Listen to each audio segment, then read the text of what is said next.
Good day, everyone, and welcome to this edition of your Trojan Timeout. I'm Brittany Johnson. Let's take a look at some sports highlights. First up, women's soccer. These Lady Trojans have proved their skill by winning key games to place them third in the AMC, with a record of 4-1-1 and 5-6-2. Overall, the ladies are improving by playing as a team. Outshooting their opponents 20-5, these ladies are on the right track to win conference. Men's soccer is making a statement by claiming national recognitions. The team is ranked third in the NAIA for total assists, with 41. Ranked ninth in the NAIA for total shutouts, the team also shows their defensive skills. In the AMC, Junior Felipe Silva leads with 26 goals. Men are ranked second in their conference, behind Columbia College. Women's volleyball competes with a purpose at their annual Pink Tournament. The overall team effort at the event landed the women fifth in their conference with a 9-4 record. The multiple games brought senior Brooke Van Ness closer to reaching 1,000 career aces and 987. Senior Megan Henry, who leads the team in assists, is also a contributor. Newcomers are making their mark on the men's and women's cross-country teams. Freshman Kristen Garwood set the school record for 6 kilometers earlier this season at the Rim Rock Farm Classic with a time of 23:12. She finished second recently at the Illinois College Invite and second at Trojan Invite. Freshman Taylor Whitmore placed first at the Trojan Invite with a time of 27:24 in the 8-kilometer race. Whitmore also finished fifth at the Illinois College Invite with an 8-kilometer time of 26:37. Just 7 seconds off of his personal best. Now, let's turn it over to DeAndre Jackson, who got an inside look at the upcoming women's basketball season.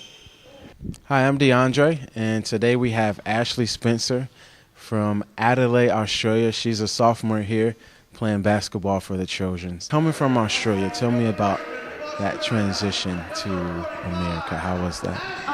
It was a big one, obviously. It's a long way to come. It wasn't as hard as I thought it would be, though. Everyone here makes it really easy, and so I slid in really well and really quick. It was nice. Yeah. Okay, awesome. So how is the basketball different in America, and how is it in Australia? Tell me about that. I would say the biggest difference is just the speed of the game and how strong everyone is here. Coming here, we'd never lifted weights in our life before coming here to play, so that was definitely the biggest difference. So, yeah, getting used to that, having to keep up with everyone else strength-wise was definitely the biggest challenge, but we're getting there. Okay. All right, as a freshman, you made some huge accomplishments. You had the first team all-conference. You had the American Midwest Freshman of the Year, and also you were the first HLG Freshman of the Year since Lexington Dickerson in 2004. So how did you manage to pull that off, coming in as a freshman from Australia and making these huge accomplishments? I honestly don't know. I just went with it. Just whatever happened, and it was definitely the team. I can't take any credit for what has happened because I didn't do it by myself. It was a great team that we had, and so, it's not me. It's my name on it, but I don't feel like it should be. Definitely not. That's good. So did you have to work a lot harder here in America, getting your strength and work on more shots and defense? Tell me about that situation. Yeah, definitely strength. That was like a whole nother factor to the game that I hadn't really experienced before. So I was working on that and just working with a whole new group of girls on the team and just a new coach and just the whole persona of the whole team was just different. Good, great, but different, So just every single part of the game was worked on and just developed and changed and altered the way it should be and to fit with the team. But it worked out well for everyone. Okay, awesome. I was looking at your stats, and I see that you scored high in points and in rebounds. And so do you think you'll be able to accomplish the same things this year? I hope so. I'd love to. It's what I love doing and just helping all I can, putting in all the effort that I can. So, yeah, I hope I do. I'd love to. Okay, awesome. So tell us how the team will look this year. Are you guys pretty fit to compete now, or in 2 weeks will you be ready? I'm really confident in our team and our abilities and how how far we've come in just a short amount of preseason that we've had so far. I think we're really coming, strides, and I think we're going to be good to go. I'm very confident in us and our coach and now just everything about our team. I think we've got it. We're going to be fine. All right, thanks for coming out and joining us with this interview. It was awesome having you. Thank you. We'll be coming out to support you this year. And we'll send it back to you, Brittany Johnson. Thanks, DeAndre. Now we send it over to Rebecca Schwartz, who chatted with our head wrestling coach about his young but talented team. Now, wrestling is a very tough sport. How do you prepare your athletes for this sport? As soon as school starts, we start running and conditioning and lifting right away. We do that 3 days a week, and then we do that Monday, Wednesday, Friday, Tuesday, Thursdays. We have open mat, but it starts right away as soon as they get here. We give them the first week to get adjusted to classes, then we get training, and we do things that I've heard somebody say in the past that make a billy goat sick, how hard we work.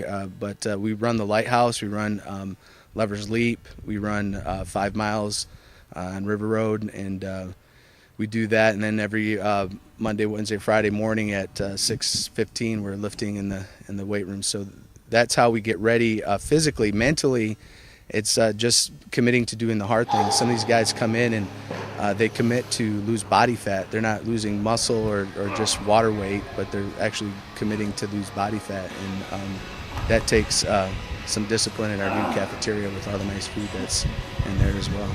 I'd like to see us qualify 4 wrestlers, at least 4, maybe 5 wrestlers for the national tournament. We've done that in the past, but the format for doing that is different this year, and so it's going to be tougher for us to get as many wrestlers qualified, but we have the people who can do that. But the biggest goal that we have for every wrestler is just to make sure that they're doing their best every time they step out on the mat, and that they're staying focused and doing their best there.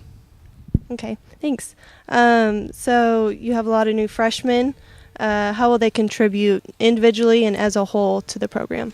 Well, whenever you have a bunch of wrestlers in the room, there always comes more excitement.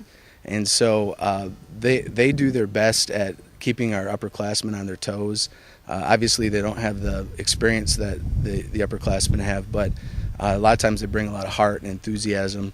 And this year, they've been working really hard and keeping focused, not trying to get out of the hard things, but demonstrating actual physical disappointment when they can't be part of the group. So that's exciting.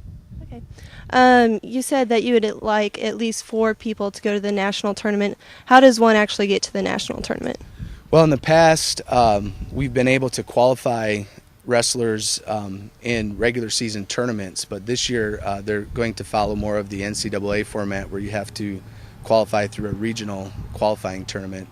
And we're in a really tough region. The number 1 team in the nation is in our region, and several of the top 10 teams are also in our region. And we'll face those guys, and we've beaten those individual wrestlers, but the top 4 will have automatic qualifiers, and then based on how many participants are in each region, you get what's called a wild card spot. So that's how you get to the national tournament. Thank you so much for joining us today. Now back to you, Brittany Johnson. Thanks, Rebecca. Now let's see what our man on the street reporter, Harry Jacobson, has to say about Major League Baseball. Hey, I'm Harry Jacobson, and this week's Man on the Street question is, which 2 teams do you see in the World Series this year? I think the Royals and the Cardinals make a really good game. Honestly, this year I think it's going to be a repeat. I think the Cardinals have the pitching and the lineup to make it back, and I think the Rangers have another good shot to come out of the American League. I think that the Cubs are going to make the World Series and win it for the next 4 or 5 years because they're the best team all around. I think the Cardinals are going to get last place, and I think the Cubs are going to play maybe the Yankees. Really doesn't matter. The Cubs are going to win. Thanks, Harry. We leave you now with a soccer story that has a heartfelt ending. At this year's senior game, HLGU soccer player Sarah Olsen got more than a big win. Olsen was completely surprised when her boyfriend Andrew rolled out a banner and walked across the field with a diamond ring to propose.